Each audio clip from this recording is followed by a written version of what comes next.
Mis hermanos, hoy día empezamos una nueva serie de predicaciones, de mensajes en la palabra de Dios. Vamos a aprender el tema sobre vivir en comunidad. Para usted es fácil, es un desafío simple. La vida comunitaria, creo que no. Para nadie es fácil la vida en comunidad. Hay muchos desafíos. Y vamos a reflexionar sobre esto a través de la palabra de Dios y buscar cómo debemos vivir como hijos de Dios, como familia de Dios en este mundo que nuestro Dios está trabajando en él. Para eso vamos a utilizar la carta que apóstolo Pablo escribió a los Efesios. Algunas informaciones antes sobre esta carta que para muchos estudiosos es una belísima carta que habla sobre la obra de Dios que Dios ha hecho por medio de Jesucristo su Hijo, y también la obra que está haciendo hoy por medio del Espíritu Santo de Dios, que aplica la palabra en el corazón de los creyentes. Entonces esta carta nos enseña básicamente dos cosas. Primero, que Dios ha hecho una obra desde la eternidad por medio de su Hijo Jesús, y Él se encarnó para ejecutar esta obra de Dios en este mundo. Y la segunda cosa que aprendemos en esta carta es que además que Dios ha hecho una obra maravillosa, Dios está haciendo hoy una obra por medio del Espíritu Santo de Dios, que aplica esta palabra en nuestro corazón. ¿Para qué eso? Para que una nueva sociedad pueda nacer en medio a vieja sociedad. Dios está creando una nueva sociedad, un nuevo pueblo, nueva gente. Y eso está haciendo por medio del Espíritu Santo, que está aplicando esta obra en nosotros.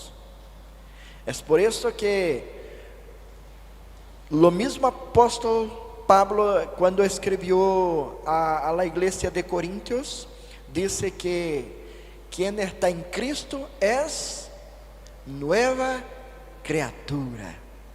No es lo mismo. Es un nuevo hombre, una nueva mujer.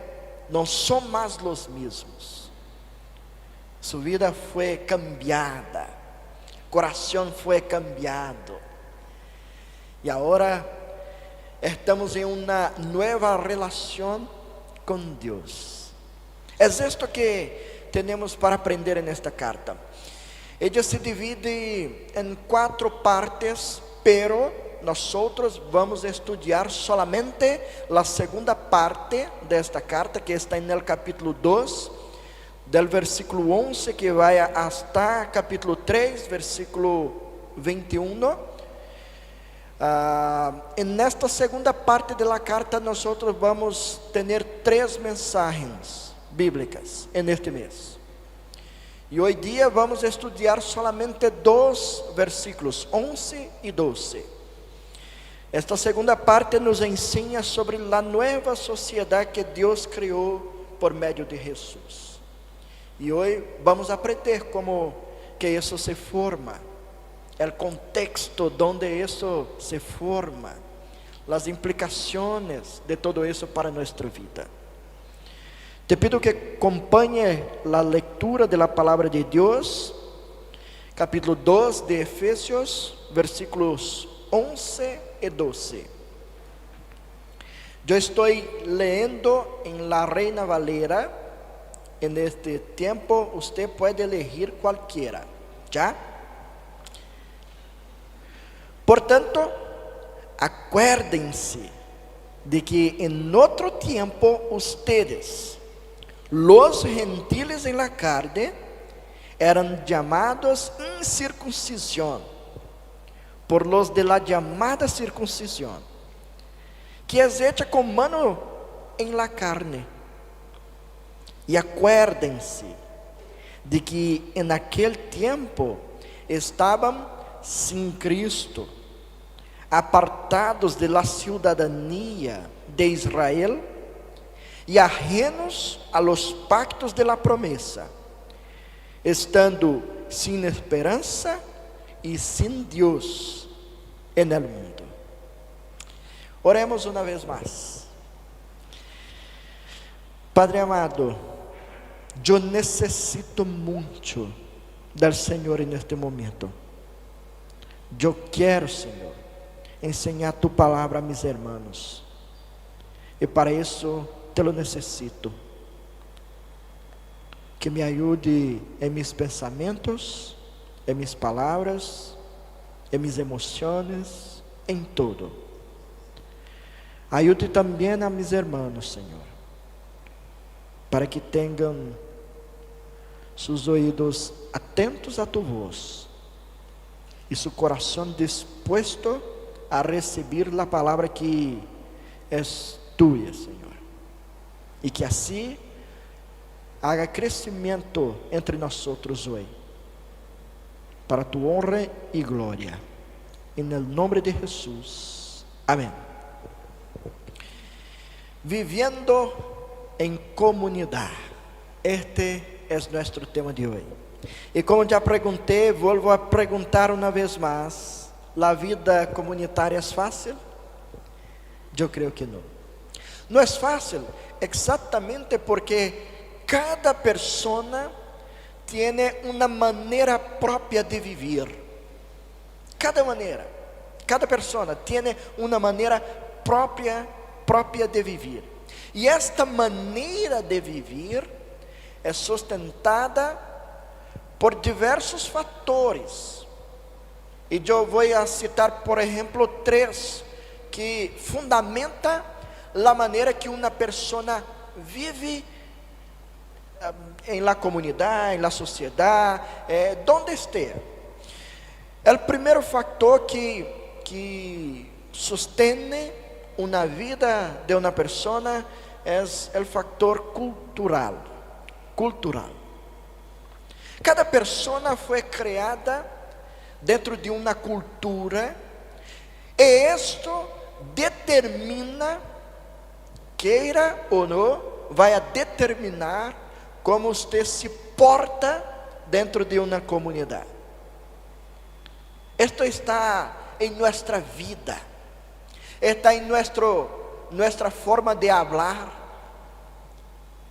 está en nuestro paladar, en todo que a nosotros nos gustamos. É interessante, eu já disse isso acá uma vez, e digo uma vez mais. Alguns dentre ustedes dizem que eu estou falando de uma forma que todos compreendem. Se compreende, pastor, tranquilo, estamos compreendendo. Pero quando me vou a los comercios aí, a primeira palavra que hablo, a pessoa me diz: "Es brasileño". Porque eu tenho uma maneira própria de falar. Aunque eu esteja profundamente hablando com mais fluência o espanhol, aunque eu consiga isso, eu vou falar com os acentos de mi região, porque isso está em minha vida, está em minha forma, minha maneira de viver. Então, a cultura donde fuimos criados, donde vivimos, fundamenta muito de las coisas que hacemos e a maneira como nos portamos en el mundo. Nuestras escolhas, lo que elegimos para nuestra vida. Todo tiene que ver con la cultura donde fuimos creados. Este es un factor. Hay otro que es el factor social. El factor social, la condición social. Dentro de una comunidad, dentro de una misma comunidad, así como hay personas de diversas culturas, hay también personas con diversas condiciones sociales. Hay algunos que tienen más dinero, otros tienen menos dinero, hay algunos que tienen más propiedades, otros que no tienen. Esto es común dentro de una misma comunidad. La diferencia social no se puede destruir. Esto estará presente siempre, en cualquier lugar donde nos metemos ahí para vivir, esto haverá. Y esta diferencia, esta distinción social, muchas veces hace com que pessoas se portem de determinada maneira por causa de sua condição. Algumas vão dizer, eu não vou me juntar com um determinado hermano porque eu vivo em uma outra realidade. Eu não vivo nesta realidade. Então, eu não vou me juntar, não vou acercar-me deste hermano porque somos distintos. Isso existe em uma mesma comunidade. É um segundo fator. Há um terceiro fator também, é a educação, o acesso à educação. Em uma mesma comunidade, há pessoas que tiveram oportunidade de ter uma boa educação. E há outros que não tiveram a mesma oportunidade. E aí está.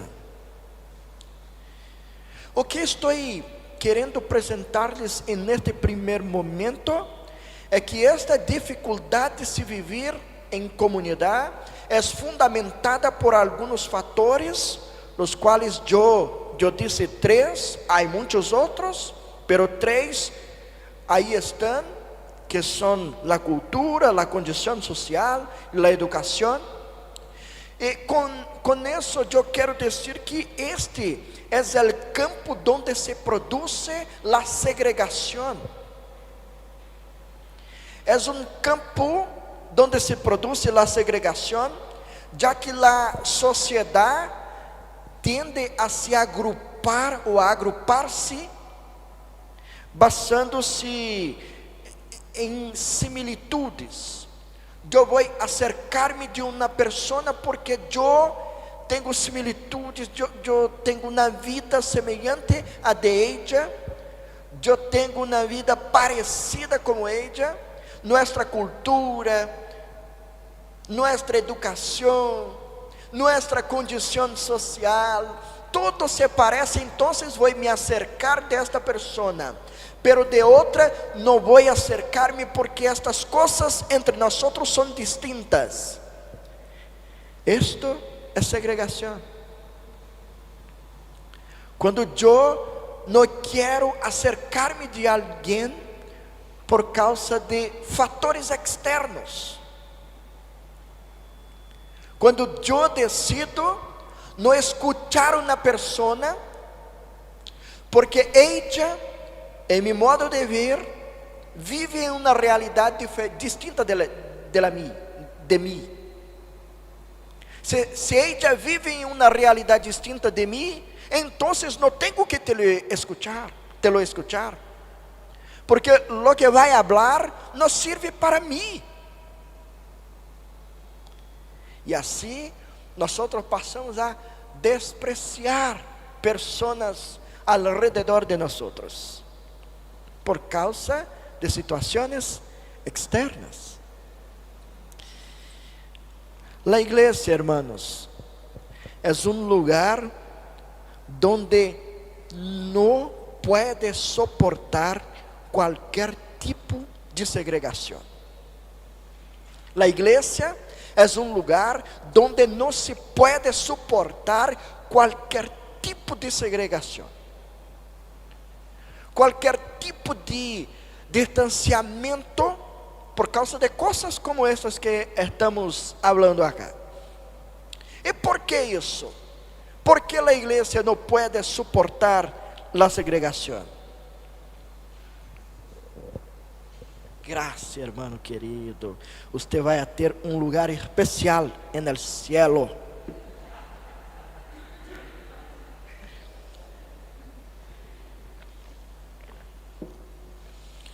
Porque a igreja não pode suportar isso, hermanos. Porque a igreja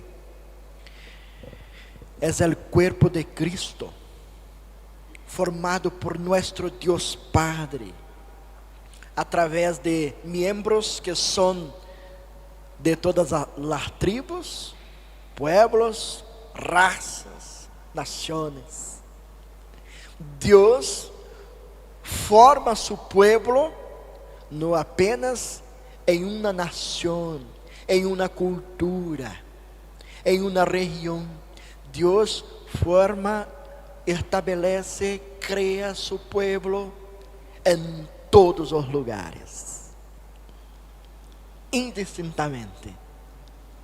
Há gente neste momento adorando, alabando a Deus em muitos lugares distintos, mientras nosotros estamos acá haciendo lo mismo.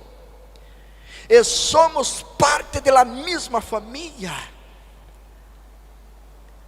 somos hijos del mismo Dios, tenemos la misma promesa de Dios para nosotros.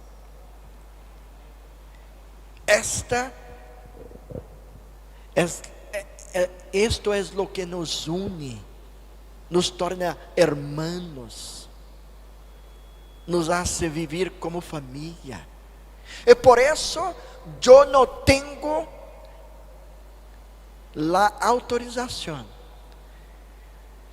de dejar de juntarme con usted, o de no querer acercarme con usted, simplesmente porque tenemos cosas diferentes, distintas en nuestras vidas. Hay algo más fundamental que nos une: la sangre de Cristo. Si nosotros fuimos lavados, remidos por Cristo Jesús, lavados por la sangre de Cristo, entonces hacíamos parte de la misma familia. Eso es lo que importa. Nada más puede separarnos. Nada más. Para entender mejor eso que estoy diciendo a ustedes, yo voy a explicar algunas cosas de esta carta que estamos empezando a estudiar hoy día, para que esto que estoy introduciendo en este mensaje pueda tener un sentido más profundo y bíblico para usted. Entonces, la primera cosa que debemos aprender es que esta es una de las cartas en que apóstolo Pablo escribió cuando estaba encarcelado en Roma. Estando encarcelado en Roma, ¿por qué decidió escribir esta carta? ¿Cuál es el propósito del apóstol al escribir esta carta? Lo que pasa, hermanos, es que la iglesia de Efesios estaba ahora muy desanimada, porque su líder más grande, su líder mayor, se fuera encarcelado, y la iglesia estaba ahora sin un pastor, sin alguien que pueda ayudarlos en la vida comunitaria, en la vida como creyentes. El gran líder estaba encarcelado. Y entonces el apóstol escribe esta carta con el propósito de consolar estos creyentes, y hace eso a través de una presentación de los beneficios de la gracia de Dios que están sobre todos los creyentes. Lo que él está diciendo es que mismo estando encarcelado, la palabra de Dios no puede ser encarcelada, no puede ser parada. Entonces, estos hermanos que estaban en diversas partes, y especialmente en la ciudad de Éfeso, deberían se reanimar ante Dios para que puedan predicar esta palabra sin miedo, sin asombro, sin temor, porque Dios estaba ahí con ellos. Y entonces, ahora en este capítulo 2, versículos 11 y 12, Pablo muestra que los judíos y gentiles son parte del mismo pueblo. Esta iglesia, donde hay gentiles y judíos, forma un pueblo solo ante Dios. La barrera de separación fue destruida en la cruz de Cristo. Entonces, Dios, apóstolo Pablo está diciendo que Dios está por medio de esta realidad formando una nueva sociedad con gente de culturas distintas, de creencias distintas, de pensamientos distintos. Esta es una grande evidencia de lo que Dios está haciendo por medio de su Hijo Jesús Cristo. Y entonces la iglesia de Éfeso, que era en su mayoría compuesta por gente gentil, tiene un gran desafío acá. Mira que había un peligro muy grande. Si mayoritariamente la iglesia es formada por gentiles, ¿qué podría se pasar? Los gentiles mirar a los judíos y despreciarlos, diciendo: ustedes no deben estar aquí, ustedes mataron lo Mesías, ustedes no recibieron lo Mesías, no deben estar con nosotros. Y entonces el apóstol va a enseñar a esta iglesia que estos hermanos no podrían se portar de manera alguna de esta forma. No podrían despreciar los judíos que estaban en número menor ahí, más pequeño. Ellos también hacían parte del mismo pueblo. Son distintos, pero el mismo pueblo está formado ahí. Por eso, los principales destinatarios de esta carta son los cristianos gentiles. Porque ese cuidado deberían tener. Entender que no hay mérito ningún por serem creyentes. No hay mérito en ellos por serem creyentes. Esto só é posible por causa de la gracia de Dios, que alcanza el corazón, cambia el corazón, destrói la rebeldía y hace-nos como hijos de Dios. Es eso que ellos deberían aprender. Y entonces hay objetivamente acá seis cosas que el apóstolo va a decir para estos hermanos, que fundamenta esta prohibición. No deben despreciar a los otros. Y estas cosas están acá com muitas similitudes unas de las otras en estos dos versículos, pero yo quiero exponer una por una para que ustedes puedan conocer mejor esta información. El texto ahí empieza con el término por lo tanto.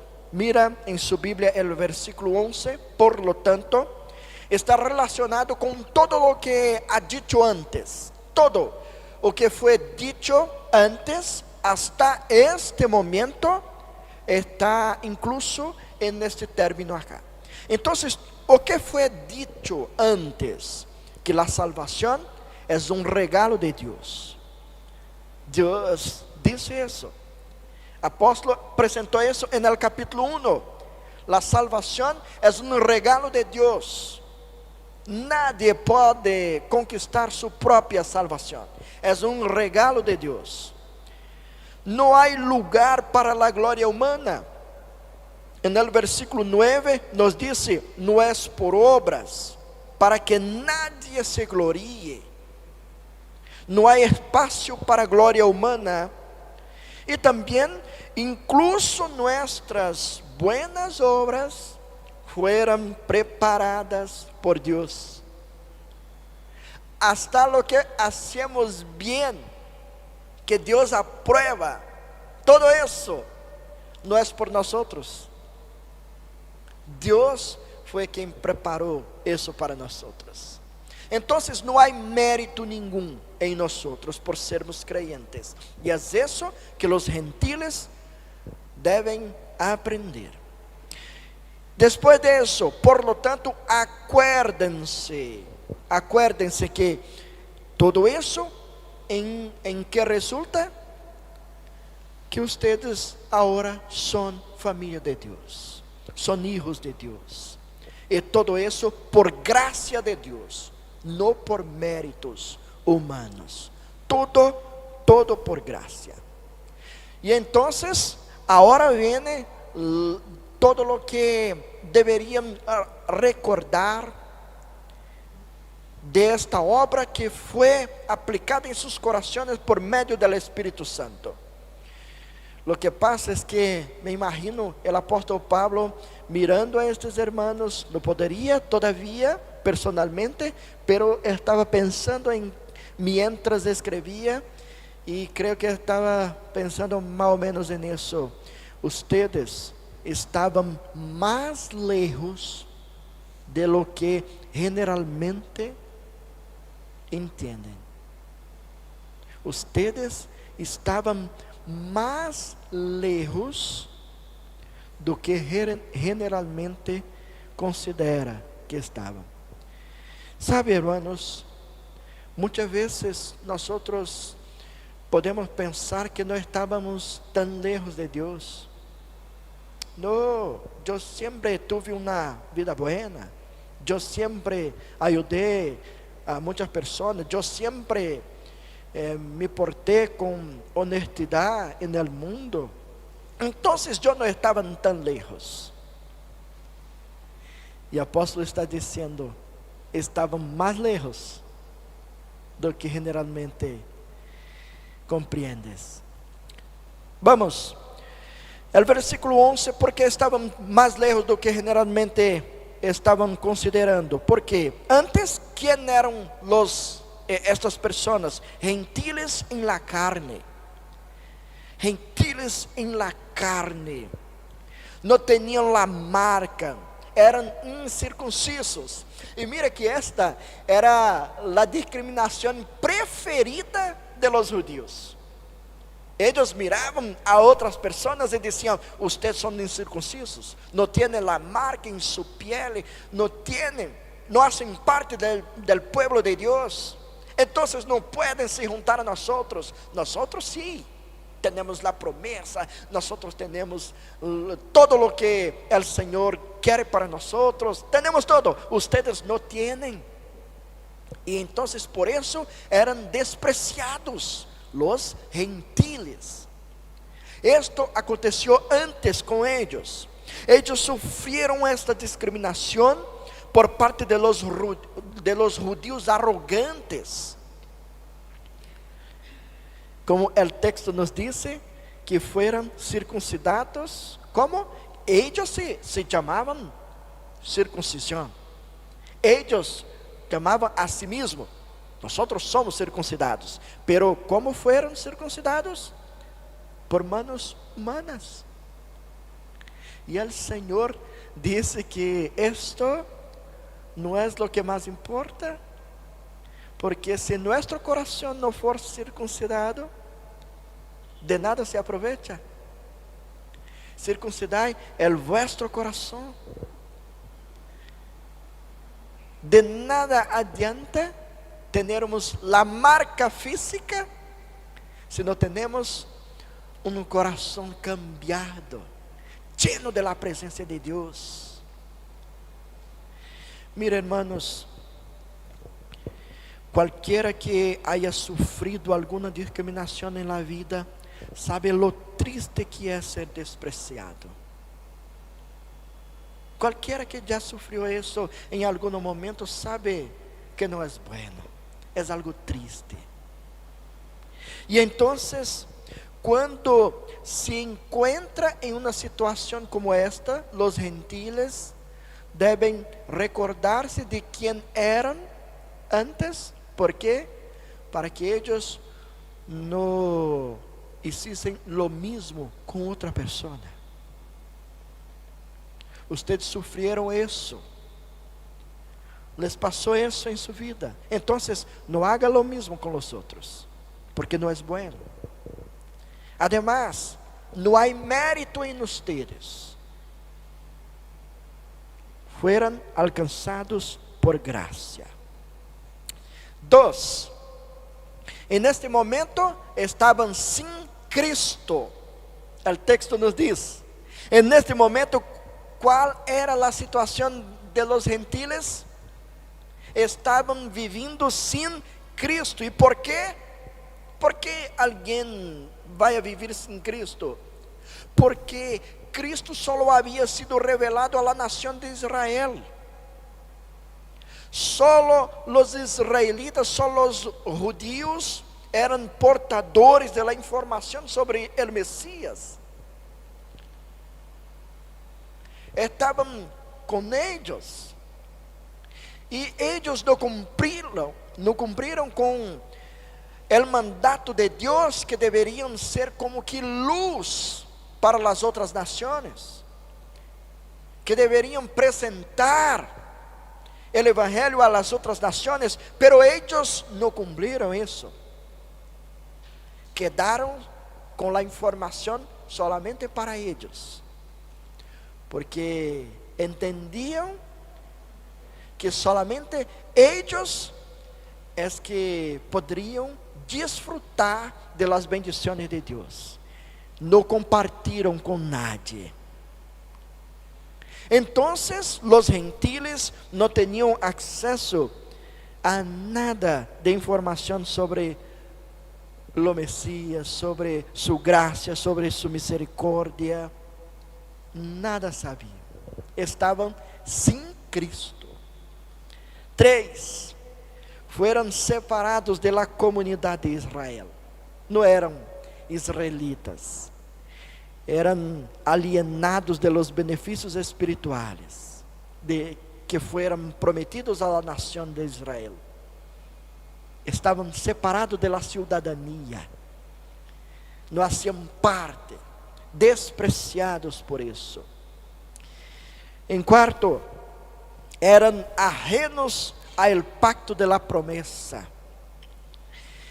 La promesa consistía en la llegada del descendiente de Abraham para apartarlos de sus iniquidades, cumplir las profecías y conducir al pueblo de Israel a la plenitud del reino de Dios.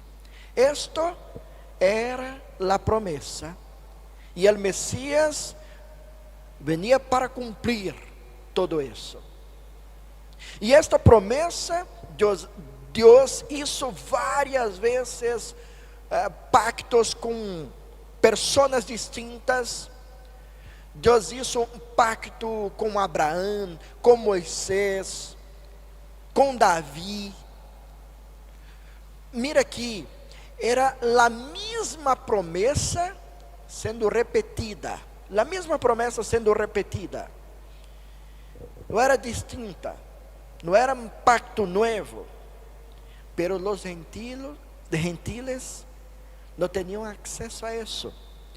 Eram estranhos a las promessas de Deus. Mira, é o mesmo que você está ao lado de uma pessoa e alguém chega e faz uma promessa buena, maravilhosa para ele. E diz: mira que vou te dar uma vacazione no próximo ano, donde quiera ir. Que seria bueno, ¿sí? Então, alguém a tu lado, mira que pode preparar-se porque no próximo ano você vai ter a vacação de seus sonhos. Para donde quiera, todo pago. E você está ao lado dizendo: que será para mim? Que será para mim? Pero para você não resta nada. Você não vai ganhar nada. Nada. Mais ou menos isso. Mais ou menos isso. A promessa para os judíos. Los outros, nada. 5. Não tinham esperança. Que triste é viver sem uma resposta a las questões básicas, a las perguntas mais básicas de nossa vida.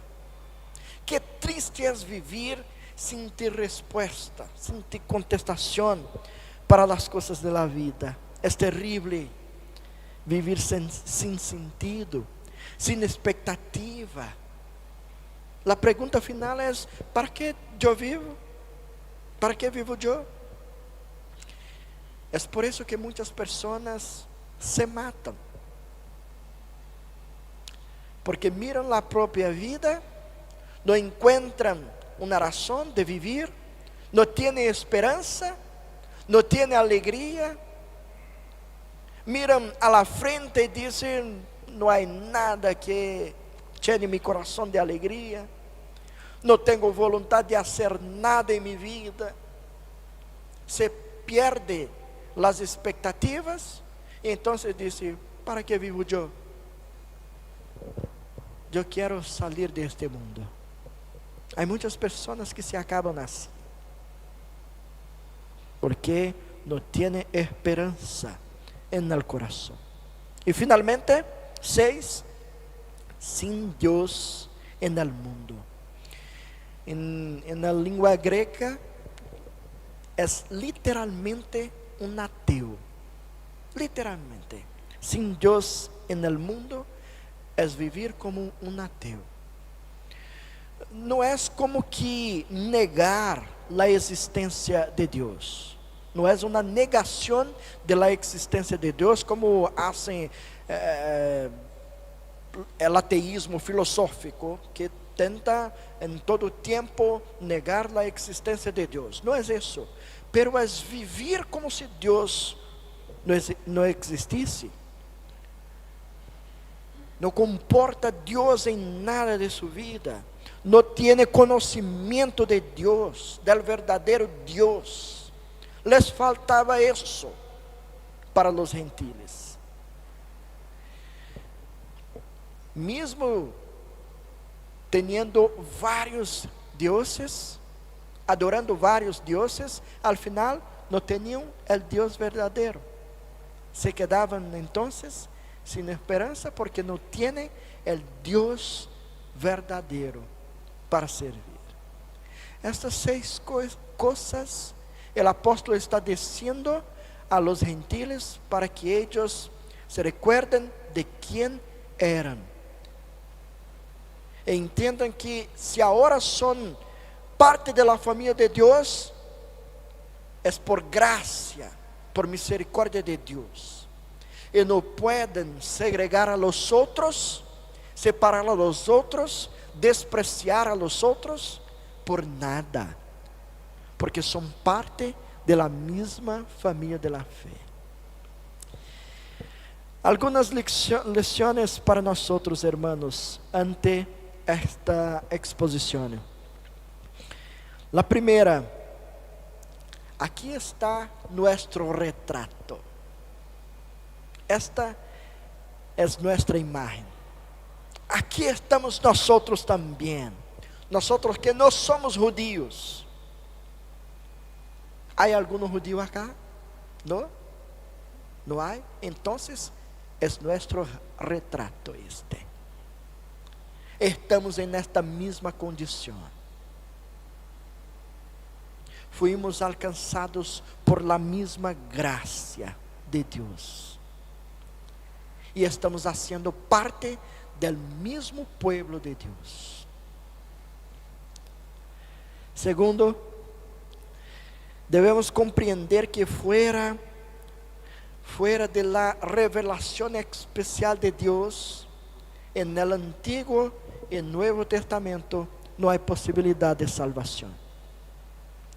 Afuera de eso, fuera de esta revelación de la palabra de Dios, no hay posibilidad de salvación. Y nosotros la tenemos ahora, por gracia de Dios. Tenemos la palabra en nuestra lengua. Podemos leer, podemos conocer las promesas de Dios, podemos conocer mejor a nuestro Dios por medio de su palabra. Y tenemos aquí, hermanos, un fundamento para las misiones. Los pueblos sin Cristo están condenados, totalmente condenados, por lo que debemos predicar el Evangelio a todas las naciones, porque sin Cristo están condenados. Por eso es que enviamos misioneros, por eso es que oramos por misiones, por eso es que contribuimos, es que aportamos para misiones, porque los otros pueblos necesitan de la palabra de Dios, de la predicación de esta palabra, para que puedan conocer a nuestro Señor. También tenemos acá, hermanos, un llamado a la humildad. Nosotros somos llamados a la humildad. Nuestra situación era muy triste cuando el Señor nos alcanzó. Todo lo que se pasó con los gentiles, se pasó con nosotros también. Estábamos más lejos do que generalmente consideramos. Y Dios, por gracia, nos hizo parte de su familia. Nos llama de hijos. Nuestro hermano más viejo, Jesús Cristo, nos llama de amigos, hermanos. ¿Hay mérito en usted? No. No fue usted quien conquistó eso. Es un regalo de Dios para nuestra vida. Finalmente, hay muchos aspectos externos que prueban que realmente somos distintos unos de otros. Y eso no es un problema.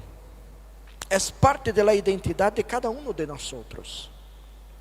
Sin embargo, hay algo que nos hace similares y que destruye cualquier tipo de separación: la sangre de Cristo.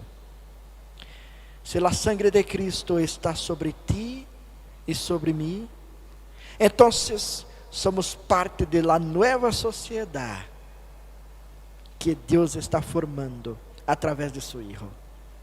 Esto es suficiente para sernos siervos unos de otros y vivir el verdadero amor de Dios.